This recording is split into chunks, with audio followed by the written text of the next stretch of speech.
O canal Saúde de hoje traz um tema que vai mudar a vida de muitos pacientes. Você já ouviu falar em estimulação cerebral para tratamento de doenças? Pois é, hoje nós estamos recebendo aqui a nossa querida doutora Denise, que é neurologista e vai falar sobre Deep Brain Stimulation, que é um tratamento usado com estimulação cerebral, como se fosse um marca-passo, não é isso, doutora? Conta pra gente o que é esse tratamento, porque inclusive eu não conhecia, já tinha visto alguma coisa na internet, claro, mas eu fiquei muito surpresa na nossa conversa de bastidor sobre esse assunto. Me conte como funciona esse procedimento que é o DPS.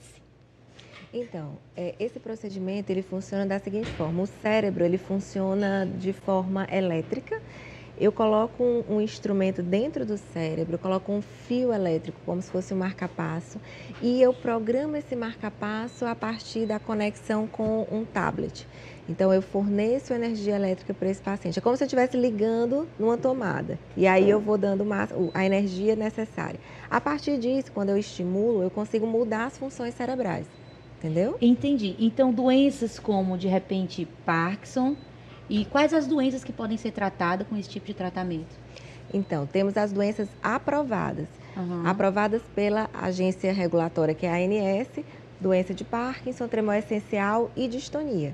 Além dessas doenças, nós podemos, de forma individual, ou seja, avaliando cada paciente, observar se ele tem ou não benefício. Por exemplo, alguns pacientes que têm AVC.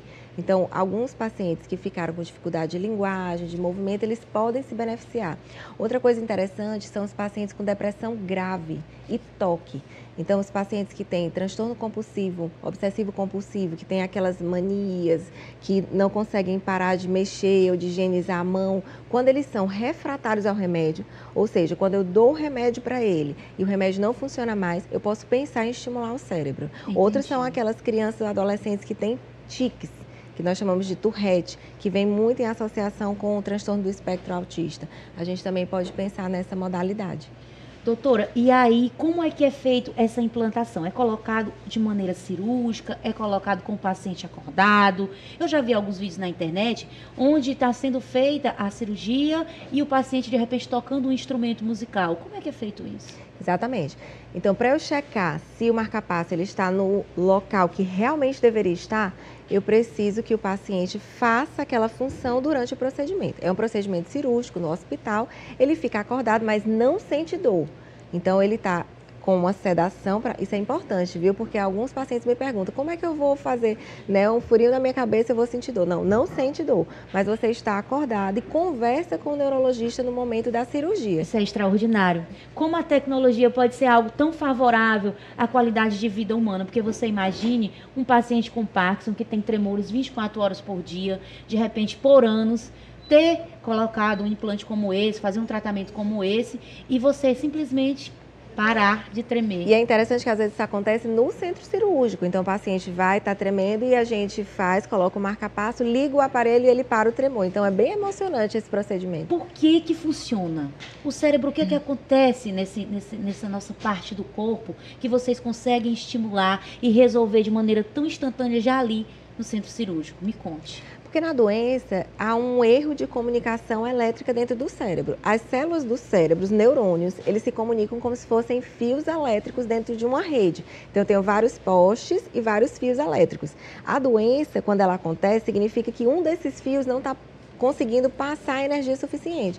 E eu vou lá e corrijo. É como se colocasse uma fita isolante, colocasse um outro fio. Então é por isso que a gente consegue corrigir de forma instantânea. Entendi. Então hoje pode-se falar que a medicina conhece essa parte, mas os emaranhados são enormes, né? Conhecemos uma pequena parte. Será que a gente pode falar de futuro, Sim, onde esse tipo de tratamento pode ser utilizado para outros problemas, de repente, quando a gente alcançar esse conhecimento de toda essa fiação, se é que podemos falar assim, dessa riqueza que há na mente humana? Com certeza.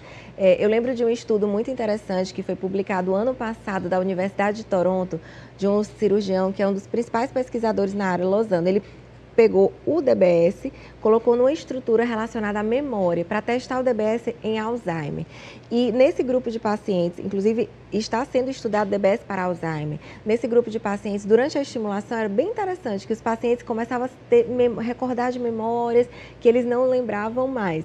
Então, quem sabe o futuro do tratamento da doença de Alzheimer ou de outras demências pode vir com o DBS. Já temos uma expectativa, podemos falar para os próximos 10 anos? Acho que antes, não de cura, tá? Isso é importante. O DBS ele não cura, ele modula. Se ele estiver ligado, ele ajuda. Se ele estiver desligado, a doença continua. E tudo isso acompanhado por um tablet, dá para acompanhar? Sim.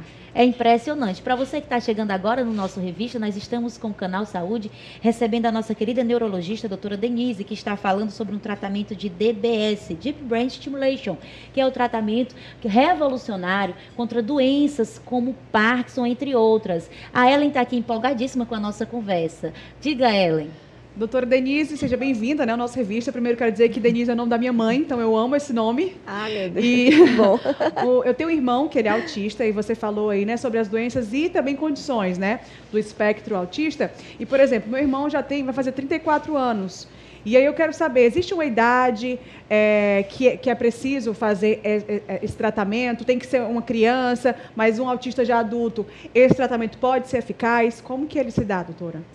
Então, para o autismo, a gente não usa o Deep Brain Stimulation só para o autismo. O que acontece é que alguns pacientes têm tiques, por exemplo, e em associação ao autismo e o Deep Brain Stimulation ajuda nos tiques. Agora, existem outras modalidades de estimulação que podem ajudar no comportamento, sim, de quem tem transtorno do espectro autista, como a estimulação magnética transcraniana, que seria um assunto para uma outra entrevista, em que eu estimulo de forma externa, coloco um equipamento que vai tentar modular, mas com ondas eletromagnéticas, a área do cérebro. Por que que ela ajudaria? Menos invasivo.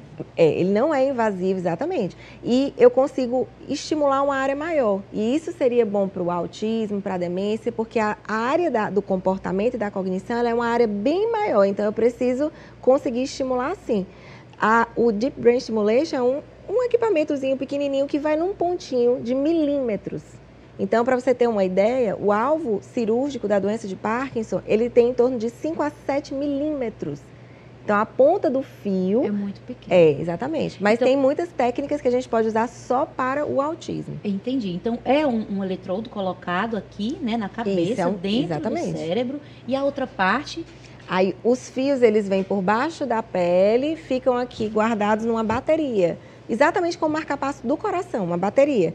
E eu consigo, via Bluetooth, a partir dessa bateria, me comunicar com o cérebro, exatamente como está nessa imagem. A pontinha do eletrodo está ali, vem para a cabeça, o fio vem por trás da orelha e aqui é a bateria. Impressionante. Nosso Canal Saúde de hoje com um assunto tão incrível como esse. Doutora, e quais os possíveis riscos? A gente falou dos benefícios, mas a gente sabe que é uma intervenção. E quais os possíveis riscos e os efeitos colaterais? Os riscos são os riscos inerentes à neurocirurgia. Toda cirurgia, principalmente cirurgias como essas de altíssima complexidade, tem risco de sangramento, infecção, risco anestésico, mas a maior parte dos estudos mostra que o risco acontece em taxa, as complicações vêm numa taxa bem baixa. Então a gente precisa só se cercar dos procedimentos de segurança mesmo de neurocirurgia. Muito obrigada, doutora, pela sua presença aqui. Volte sempre.